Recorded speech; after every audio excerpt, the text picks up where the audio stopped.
También ya muy conocido al doctor Ferat, que nos tiene una plática muy importante e interesante, perspectivas en el tratamiento de la sepsis. En esta ocasión propuse este título que es Perspectivas en el tratamiento de la sepsis desde el punto de vista inmunológico. Estoy hablando de perspectivas, no estoy hablando de terapia actual, algunas cosas sí se están usando, pero esto es porque al final no es ciencia ficción, sino son cosas que se van a utilizar poco a poco. Y entrando en el tema de sepsis, tenemos que decir que es la primera causa de mortalidad en adultos hospitalizados y su incidencia va en aumento. Y esto es porque justamente la capacidad médica y quirúrgica, y acabamos de verlo ahora en la plática del doctor Ruiz, va en aumento. Sin embargo, representa 1 millón de casos anuales y de estos con una mortalidad cercana al 20%. Esto con datos en Estados Unidos. La mortalidad no cambia demasiado de un lugar a otro, incluso aquí en México, pero puede llegar, dependiendo del tipo de sepsis del que estemos hablando, a incrementarse hasta el 60 o 70%. El tratamiento, hay que decirlo, es poco específico y es limitado al soporte de la función orgánica, y de esto muchos de ustedes saben ya.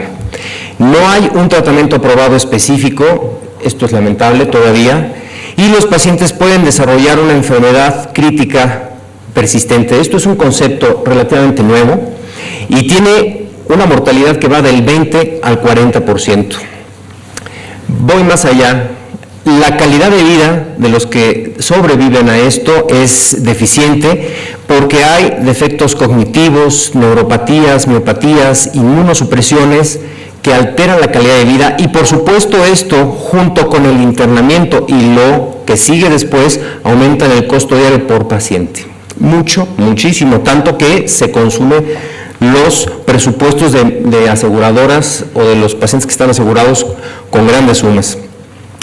El objetivo del tratamiento en el siglo pasado era contener, ¿no?, a los patógenos, y la perspectiva cambió a partir de que empezamos a conocer más situaciones desde el punto de vista de la respuesta inmune con el tratamiento de biológicos. Sin ser esto la panacea, por supuesto, pues estamos hablando que el mayor conocimiento en lo que representa la respuesta inflamatoria a nivel molecular nos ha hecho que empecemos a ver o a vislumbrar otras formas de tratamiento. De tal forma que hablábamos del soporte inicial, muchos de ustedes lo conocen, no es el objetivo de la charla, y yo sí quiero finalmente ya enfocarme en lo que vamos a platicar ahorita.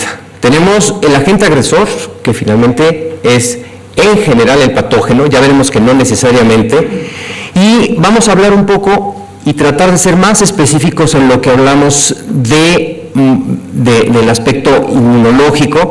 Primero tenemos que encontrar un reconocimiento de este agente agresor. Ya que tenemos el reconocimiento, tenemos una respuesta en consecuencia, y a esta respuesta que le llamamos nosotros SIRS, y la mayor parte de ustedes lo reconocen, que es el síndrome de respuesta inflamatoria sistémica. Y quiero también repetir algunas cosas porque también habrá gente que no esté familiarizado con los términos. Le sigue una respuesta antiinflamatoria, que estas siglas representan lo que es el síndrome de respuesta antiinflamatoria compensadora, por decirlas en inglés, y después todo esto nos va a llevar al equilibrio, esto en las mejores condiciones. En estos 3 puntos es donde vamos a versar, o vamos a tratar un poco más la plática, en donde vamos a tener bloqueos o estimulaciones, dependiendo de lo que se trate. Está, como decía Pepe Ruiz, se ve un poco así, Choco, me disculparán un poco, pero bueno, creo que las pantallas acá de este lado nos pueden orientar. Para el reconocimiento del agente agresor principalmente, tenemos en las células moléculas que están situadas tanto en la superficie como en el interior de ellas, y estas moléculas se reciben el nombre de receptores de reconocimiento de patrones. Ahorita en una caricatura más lo vamos a ver mejor. Estos receptores de reconocimiento de patrones se les conoce los principales, son los TLRs, su nombre viene de un vocablo alemán que quiere decir Toll. LRs es like receptors, entonces receptores tipo Toll, y estos receptores son múltiples, como vemos acá, no vamos a discutir ninguno de ellos particularmente, pero están localizados tanto en superficie como dentro de la célula. Y como ven, del lado derecho hay diferentes moléculas a las que se le llaman patrones de reconocimiento, que son capaces de ser reconocidas por estos receptores. Yo no voy a mencionar todos, pero sí quiero hacer notar uno de ellos, por ejemplo el LPS, que es la famosísima endotoxina, entonces el polisacárido, el lipopolisacárido.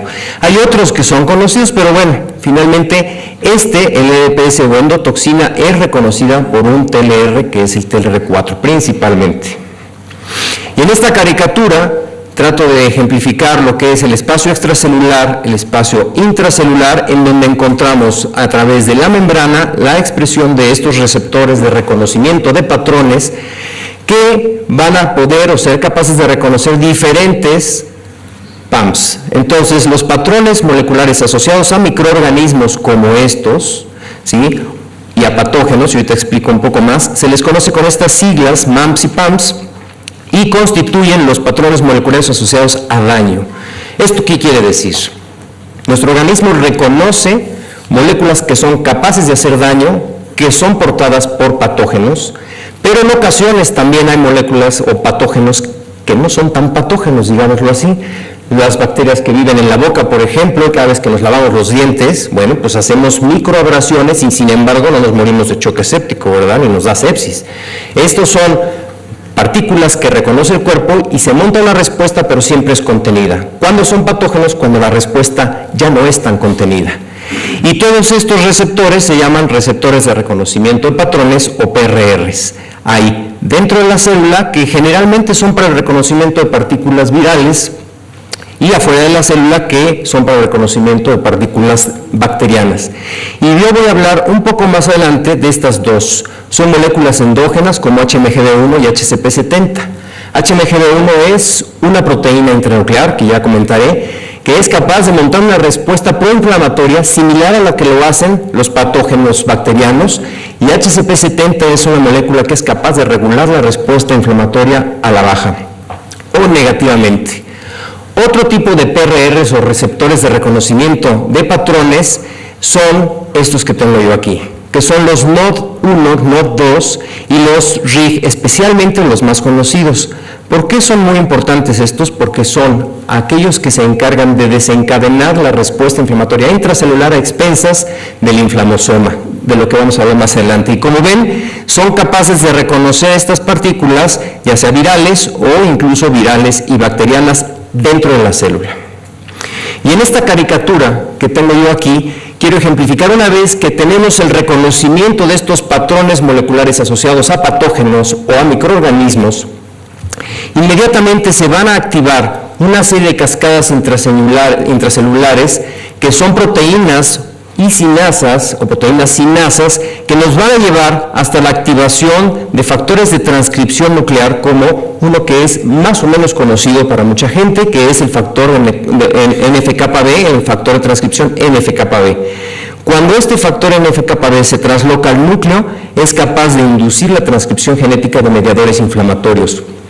Pero si estamos hablando, por ejemplo, de partículas virales, son factores de transcripción que se activan, que se traslocan al núcleo para inducir la transcripción genética de interferones, por ejemplo, y todos estos mediadores inflamatorios son capaces justamente de montar lo que nosotros conocemos como la respuesta inflamatoria sistémica. En el caso de los receptores de tipo NODs, por ejemplo, son los encargados de activar el reclutamiento de moléculas que conforman el inflamosoma, y estos a su vez la producción de citocinas proinflamatorias, antiinflamatorias y además los interferones. En esta caricatura vamos a resumir todo lo que hemos dicho. Ya hablamos del reconocimiento, ya hablamos de lo que sucede dentro de la célula en términos muy generales, que es la activación de cascadas de señalización que nos llevan a la activación de factores de transcripción que inducen la producción de todas estas. Entonces vamos a hablar desde el punto de vista inmunológico, y para eso tenemos que hablar de lo que es la respuesta inmune innata y la adaptativa. Quizá de manera inicial tenemos que decir que el reconocimiento del lipopolisacárido por TLR4, por ejemplo, por ser un ejemplo el más frecuente, es capaz de activar la translocación nuclear del NF-κB e inducir la producción de citocinas proinflamatorias, que son las que estoy mostrando aquí. Por ejemplo, TNF-alfa, IL-1-beta, IL-18, estas dos constituyen el producto de lo que se llama la activación del inflamosoma, IL-8, quinosinas que tengo acá, IL-6, IL-2, etc. IL-6 es una citocina importante porque es de las más rápidas que se liberan después de TNF-alfa y es capaz de actuar sobre células hepáticas para liberar justamente una molécula que se encarga de activar el complemento, o sea, se activa la vía de las lectinas del complemento, y del complemento nosotros tendremos que mencionar, por supuesto, a la fracción a la anafilotoxina, que es C5A.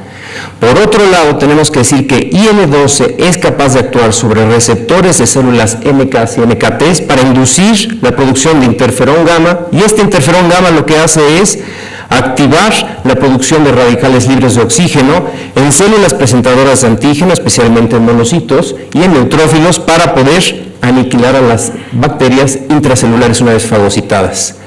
Habiendo dicho eso, HMG1, que es una molécula que comenté yo hace un momento, a través de su unión con un receptor, tiene varios receptores, pero uno de los receptores importantes es RAGE, y a través de la activación de sinasas intracelulares como las MAP sinasas, es capaz de activar factores de transcripción y amplificar la respuesta inflamatoria. De tal manera que este sistema no solamente es potente, sino redundante. Y ahorita vamos a ver qué implicaciones podría tener esto.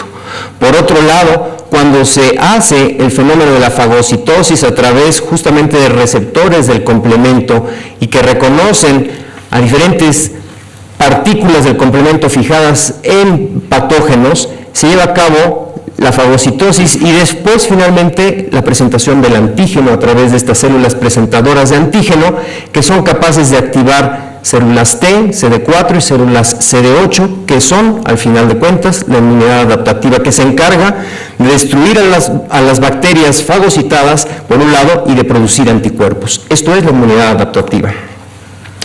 Bien, ya entrando en el tema de lo que es bloqueo del reconocimiento de patrones, tenemos que comentar que no todo ha sido exitoso, y hay estudios que ya se han hecho en fases clínicas, y tengo que comentarlos porque uno de ellos es, dijeron, pues si TLRs, particularmente TLR4, es el receptor que reconoce los patógenos, si monta una respuesta inflamatoria, si se bloquea TLR4, bloqueamos la respuesta inflamatoria y el paciente puede sobrevivir más. Y entonces se hizo un estudio fase 2, el objetivo es evaluar seguridad, disminución de la mortalidad, con un bloqueador justamente de TLR4, que es Eritoran, que está justamente aquí su número de protocolo, en un estudio de 300 pacientes, y los resultados, resumiendo evidentemente, es que no se encontraron diferencias en la mortalidad. No solo eso, sino después se llevó un estudio fase 3, si ustedes, algunos lo sabrán, pero los estudios de fase 3 es cuando ya se va a evaluar lo mismo, seguridad, mortalidad, pero se trata de evaluar alguna dosis, y se vio que en 4 años de estudio con Eritoran, para evaluar la mortalidad, no mejora la sobrevida de los pacientes, inclusive en algunos casos puede ser riesgoso. Las limitaciones es que todo parte de los estudios justamente in vitro y con ratones modelos murinos. En estudios con ratones knockout de TLRs, o sea, los modelos knockout son los que no expresan los receptores de tipo TLR4 en este caso, cuando se bloquea, o bien cuando se bloquea el receptor y por lo tanto la cascada de señalización de las que yo les estaba comentando hace un rato, se observó un incremento en la mortalidad con respecto a los ratones que no tenían estos bloqueos o que no eran ratones deficientes de estos receptores, cuando el modelo de sepsis es más apegado a la realidad. ¿Qué quiere decir esto? Mientras más apegado a la realidad es un modelo, menos efecto tiene. Entonces, esto es una limitante. Y además de todo, cuando se administra después de iniciado el padecimiento, en este caso el reto bacteriano, y se administra Eritoran, los efectos no son tan significativos. Esto se utiliza en muchas ocasiones, se provoca un reto y después, antes del reto, se administra el producto que se está evaluando. El chiste es que ustedes provoquen el reto y después administren el producto para ver realmente si hay un efecto benéfico. Entonces, Entonces, el único estudio, fase 3, que notó que pudiera ser benéfico el Editorán es en pacientes con un índice de Apache de mayor de 21 puntos, más todavía que en los pacientes que tuvieron un Apache de menos de 21 puntos. Aquí yo estoy seguro que algunos de ustedes recordarán el famoso, la proteína C reactiva activada, ¿no? Donde se tenía que administrar a los pacientes que estaban prácticamente con índices de 21 o más de 21 de Apache, los pacientes estaban premortem, y entonces decían, bueno, vamos a darles la proteína C reactiva activada, por si acaso, pero era carísimo y los riesgos eran muchísimos, entonces es un medicamento que incluso actualmente para esto no se usa. No me dejarán mentir, ¿verdad, doctora Navarro? En todo caso.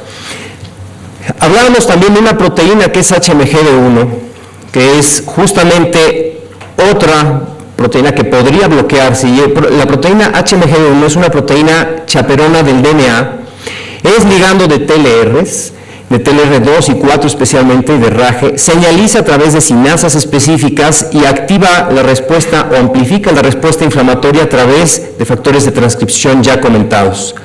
En el medio extracelular ejerce funciones como citocinas, o sea, es que es capaz de amplificar la respuesta inflamatoria. Es crucial para algunas situaciones de la vida, pero contribuye a la fisiopatología de la sepsis. Esto es, cuando nosotros encontramos expresiones o concentraciones mayores de HMGB1 en plasma en pacientes que están con sepsis, el pronóstico de estos pacientes es peor que si nosotros encontramos valores cercanos a lo normal. Esto hay muchos estudios y por tanto anti-HMGB1 es una propuesta terapéutica. Anti-HMGB1 es un anticuerpo monoclonal dirigido justamente contra HMGB1 y actualmente se tienen experimentos con modelos murinos para evaluar justamente en casos de sepsis si la sobrevida de estos modelos pueden incrementarse. HMGB1 es justamente una de las moléculas que hoy por hoy más se está estudiando para el tratamiento a nivel experimental murino e in vitro de la sepsis. Otros componentes, y ya estos no son tan irreales o cuando menos más cercanos a la clínica, son justamente los neutralizadores o los anticuerpos que bloquean la acción del complemento de la anafilotoxina como S5A. En esta pequeña grafiquita, que no vamos a discutir mucho, simplemente es situaciones que generen la liberación de C5A. C5A es reconocida por dos tipos de receptores, el receptor de C5A y el receptor más novedoso, que es el receptor L2 de la molécula anafilotoxina. Todas, como ven aquí, producen daño orgánico, aumentan la expresión de moléculas de adhesión, finalmente generan apoptosis y como vemos en esta tablita que se ha utilizado, los efectos protectores justamente es que incrementan la sobrevida, disminuyen los efectos deleterios del sistema inmune innato, disminuyen la falla orgánica y disminuyen la intensidad de la coagulopatía, porque ahora cada vez es más clara la vinculación, no solamente de la inflamación con la coagulación o las alteraciones de la coagulación, sino ya ahora se sabe que en el complemento, factores del complemento son capaces de activar a las vías tanto de las lectinas como la clásica del complemento. Por otro lado, cuando tenemos estos efectos de los protectores bloqueándose en el receptor del complemento de la anafilotoxina, lo que vemos es que mejora la sobrevida, disminuye la cantidad de citocinas que se van produciendo y otra cosa muy importante, que evitan la liberación de HMGB1. Por lo tanto, es una situación que ya se está utilizando y hay estudios clínicos fase 2, 3 que se está utilizando estos anticuerpos monoclonales contra C5 y los resultados son promisorios. Otra de las moléculas de las que quiero platicarles ahorita justamente es de PD1, que se expresa en linfocitos, en células mieloides, en células dendríticas, etc. Y esto sí se tiene experiencia en el tratamiento de algunos cánceres y de algunas infecciones virales. PD1 y PDL1, que es el ligando de este receptor, es un receptor que se expresa en estas células y este es un ligando, inhiben per se la habilidad de las células para proliferar, de las células T. Si nosotros tenemos que pensar que las células T para hacer efectos citotóxicos tienen que proliferar y nosotros aumentamos la expresión de estas moléculas en el caso de sepsis o la sepsis induce su incremento, entonces las células T no pueden proliferar y por lo tanto no podemos ser más óptimos para defendernos de agresiones de otros patógenos, y también ejerce funciones citotóxicas. Entonces, su expresión se incrementa en las células T de pacientes con sepsis y se ha utilizado esto como un biomarcador. ¿Qué digo yo biomarcador? Entonces, cuando nosotros tenemos el aumento en la expresión de estas moléculas en linfocitos T en pacientes con sepsis, podemos decir que nuestro paciente puede tener mal pronóstico o asociarse con mal pronóstico. Entonces, como tratamiento de inmunomodulador o bloqueo, tenemos que el bloqueo de estas dos moléculas, ya sea el receptor o el ligando con anticuerpos monoclonales, o llamados también biológicos, son aquellos que están dirigidos a mejorar justamente la sobrevida de los animales con sepsis y mejora la función fagocítica en los macrófagos. En estudios clínicos de 43 pacientes sépticos se evaluó justamente el efecto de estos anticuerpos monoclonales y lo que se observó es que disminuyó la disfunción linfocitaria. Esto tiene un término en inglés que es el T-cell exhaustion, pero en realidad es cuando los linfocitos T no son capaces de llevar a cabo sus funciones, que acuérdense que son citotóxicos, disminuye la apoptosis, y un factor importantísimo en la sepsis hoy por hoy se sabe que es la disminución de la cuenta linfocitaria por efecto de la sepsis, y esto genera apoptosis. Entonces los pacientes con sepsis están prácticamente apoptoseando, por decirlo de alguna manera coloquial, y el aumento de la producción de interferón gamma e IL-2 incrementa con este tratamiento.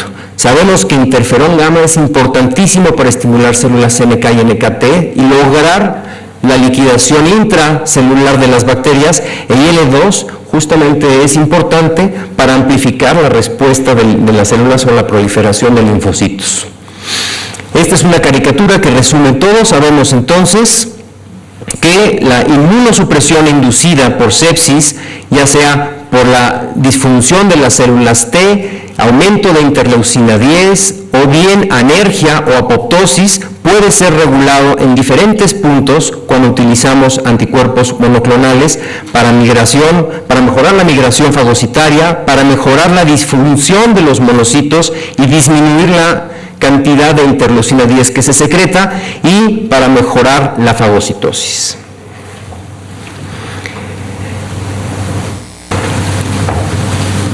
Nos quedan unos minutitos para hablar del CARS. El CARS, que los comenté yo hace un momento, es la respuesta inflamatoria a expensas de IL-10.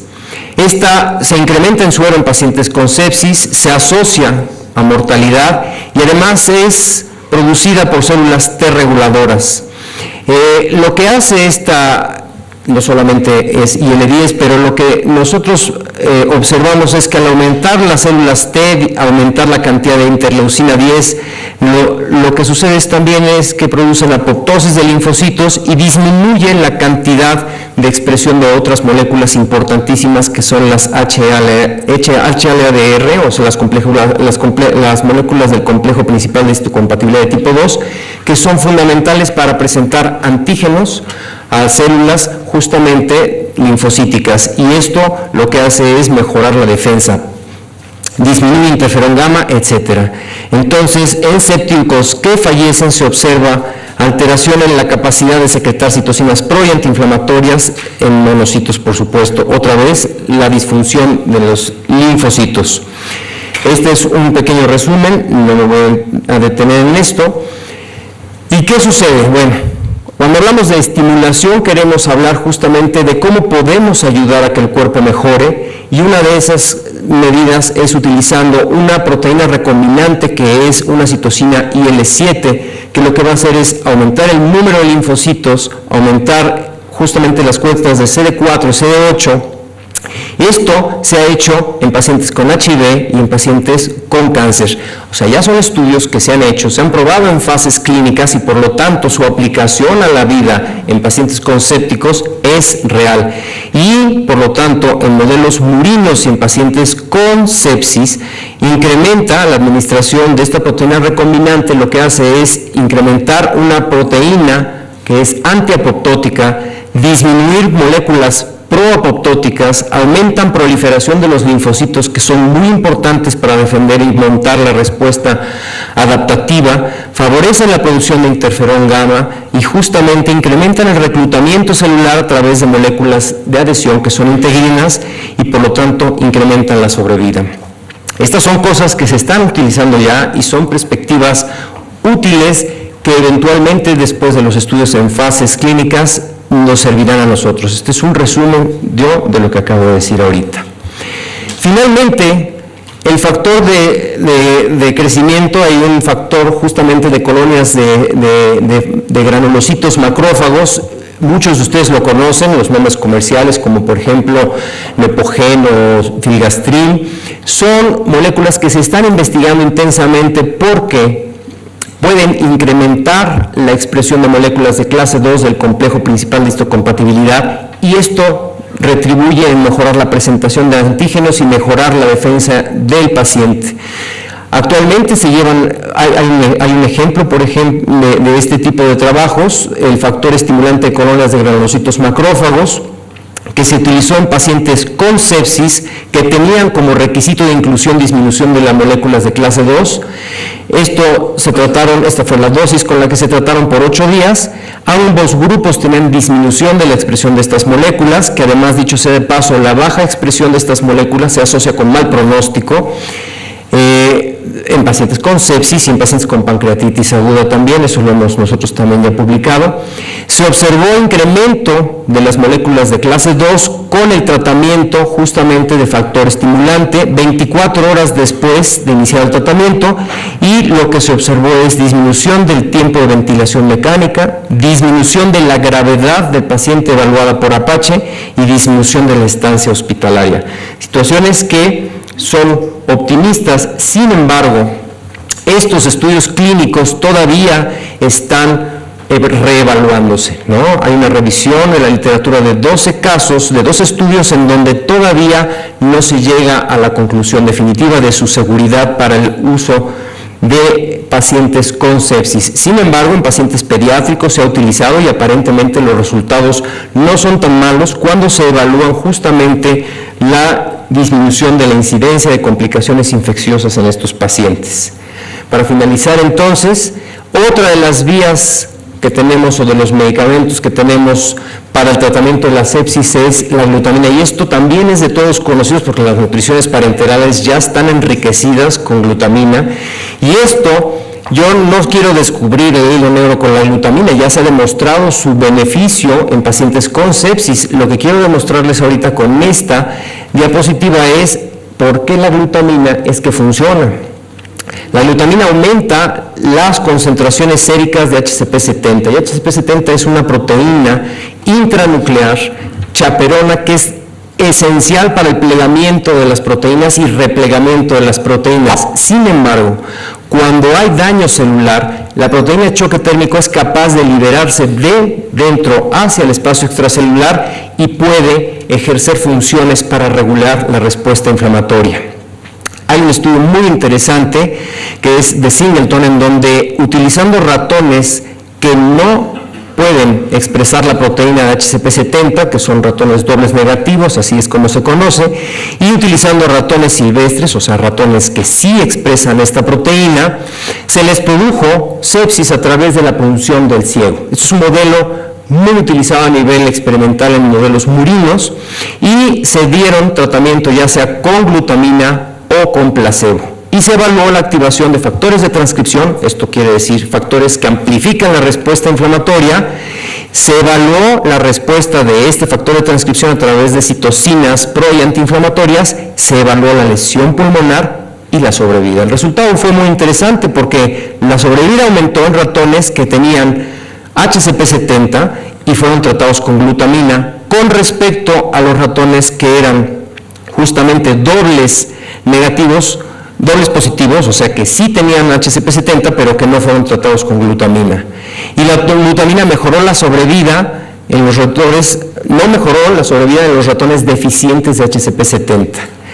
Sí se vio lesión pulmonar disminuida, sí se vio disminución de activación del NF-κB y sí se vio disminución de la expresión de citocinas proinflamatorias. El mecanismo es que el aumento de la glutamina, ¿sí?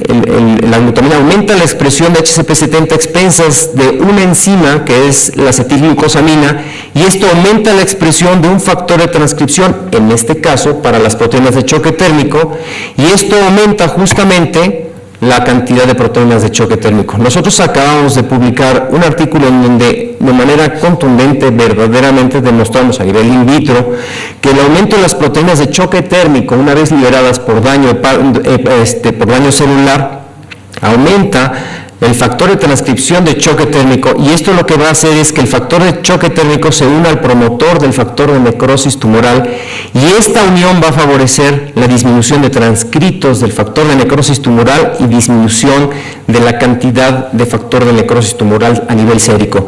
Este es uno de los hallazgos más recientes en relación a la respuesta de la glutamina para el tratamiento de la sepsis. Entonces, como conclusiones, tenemos que agrupar a los pacientes, esto es muy importante, agrupar a los pacientes en condiciones heterogéneas no ha resultado útil, y esto lo sabemos muchos de nosotros, bajo un mismo diagnóstico. Tenemos que, para realmente evaluar las terapias que se hacen ahora contra la sepsis, tenemos que agrupar a los pacientes en grupos homogéneos que tengan sepsis, porque si no los resultados aparentemente van a ser fallidos. Y este fracaso, además, en la terapia de la sepsis hasta ahora vista, radica en la incapacidad justamente para regular la respuesta inflamatoria como consecuencia de la presencia de múltiples mediadores. Entonces, sabemos que no solamente es una citocina la que es responsable de todo, sino son un montón de citocinas que son las encargadas de producir una respuesta inflamatoria, y además son redundantes. Entonces, tenemos que continuar estudiando la fisiopatología molecular de la respuesta inflamatoria, porque esto nos va a llevar a establecer bases terapéuticas oportunas, mejor dirigidas y más efectivas, que ahora se empieza a ver un poco más el futuro óptimo para estos.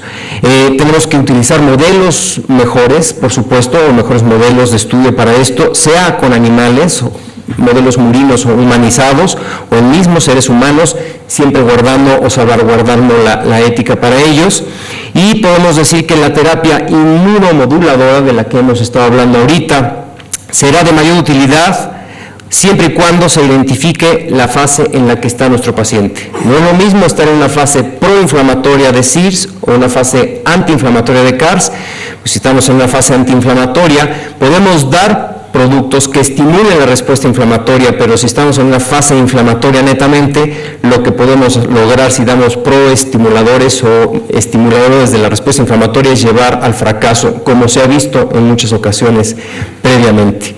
Tenemos que utilizar biomarcadores, esta es la búsqueda de muchos también ahorita para identificar aquellos que son candidatos o no a la terapia. Y aquí es como yo creo que estamos, ¿no? Apenas conocemos un poquito, esta es una fotografía que tomé prestada de Google, pero nos falta muchísimo por conocer, pero ya nos estamos dando cuenta que estamos empezando a acercarnos a lo que podría ser el futuro de la medicina, tanto médica como quirúrgica, que es la terapia biológica dirigida y específica. Muchas gracias.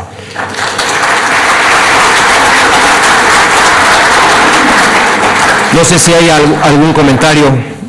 Tenemos unos minutitos, sí, doctora. Bueno, les decía yo que lo felicito porque ya casi lo hacemos en monólogo. Bueno, yo soy la doctora Méndez de Inmunología Clínica y Alergia, y entonces, bueno, voy haciendo el seguimiento, que creo que muchos se pierden, y es muy normal. Entonces, y bueno, yo creo que está muy bien, tenemos que estar en el avance, pero todavía tenemos que trabajar mucho en la clínica, porque bueno, esto es el laboratorio, y entonces cuando tenemos al paciente en la terapia, cuando tenemos que prevenir que llegue esa sepsis, ¿no? Y que nos están haciendo infecciones recurrentes, y que no nos han enseñado la inmunología clínica, porque pues estamos avanzando apenas, en donde no vemos una biometría hemática que nos está diciendo una linfopenia, una neutropenia, leucopenia, ¿no? Y entonces que nos parece normal. Ahí tenemos que ir ya trabajando plaquetas bajas, o sea, están aumentando, en ir entendiendo cómo nos van mandando mensajes al sistema inmune. Después tenemos que pasar a lo que es checar ya la parte inmunológica del paciente, número de células y función de las células. Ahí también estamos, pues, les digo, yo me formo en los Estados Unidos, 15 años, y sigo viendo que tenemos que seguir avanzando porque todavía estamos muy, muy atrasados en la clínica, evitando que el paciente llegue a una terapia intensiva. Cuando llega a una terapia intensiva con un choque inicial, una fase inicial, se puede poner inmunoglobulina intravenosa y se ha visto buenos resultados. En niños en prematuros, pues la sepsis neonatal, se ha visto si la inmunoglobulina intravenosa está enriquecida con IgM, pues nos va mejor. Entonces, sí tenemos algo ahorita en este momento que aplicar, siempre y cuando, como dices, la preinflamatoria, una vez que ya pasa a más grave el paciente, es muy difícil pasar a la tormenta de citocinas, ¿no? Una descarga masiva de sustancias ya es muy difícil para la sepsis. Pero es muy importante ya saber que toda esa inmunología básica tenemos que ir implementando en la clínica, que ya está, ya estamos trabajando en eso y que bueno, tenemos que ir haciendo mucha clínica, correlación con todo lo que es la parte de células. Y que los estudios los tenemos en el hospital, muchos de los estudios están en el hospital. Obviamente el que quiera más información, nosotros en Bienestar Médica medimos número y función de células, linfocitos T, linfocitos B. Hay otros estudios que se mandan a Estados Unidos, pero ya estamos haciendo ahí algunos estudios. Y bueno, muy interesante, ojalá que en 10 años nos platique, bueno, no 10 años, menos años que estamos ya con las nuevas moléculas. Gracias. Gracias, doctora. Gracias por su comentario. Yo sí quiero aclarar que solo soy inmunoaficionado, pero hice el doctorado en biomedicina justamente aplicado a la inmunología porque quería yo entenderle a la gente que habla de inmunología. Como cirujano general, verdaderamente no entendíamos o no entendemos a la gente de básica, y creo que una aproximación es verdaderamente tratar de entendernos, y retomo las palabras de Pepe Ruiz hace un rato, el trabajo en equipo, ¿no? El trabajo en equipo es fundamental. Primero nosotros tener de alguna manera la sencillez de acercarnos con los que saben, que son los básicos, que realmente son los que nos pueden enseñar, y entender ese lenguaje para que el camino sea más corto, porque no es lo mismo que cada quien vaya por su lado que trabajemos en conjunto. Entonces, si el básico sabe cosas y yo le pregunto y le entiendo el básico, pues las cosas van a ser más interesantes, por supuesto. Y sí, no hay necesidad para todo ir a Estados Unidos, ustedes hacen, qué bueno que lo sabemos, y nosotros en la Unidad de Investigación Médica en Inmunoquímica, en el Centro Médico, hacemos ensayos y hacemos cosas interesantes también que son aplicadas ya a la clínica y nos permiten vislumbrar un poco más. Gracias por el comentario, doctora. No sé si alguien más tenga algún otro comentario. Muy claro. Está clarísimo. Bueno, gracias.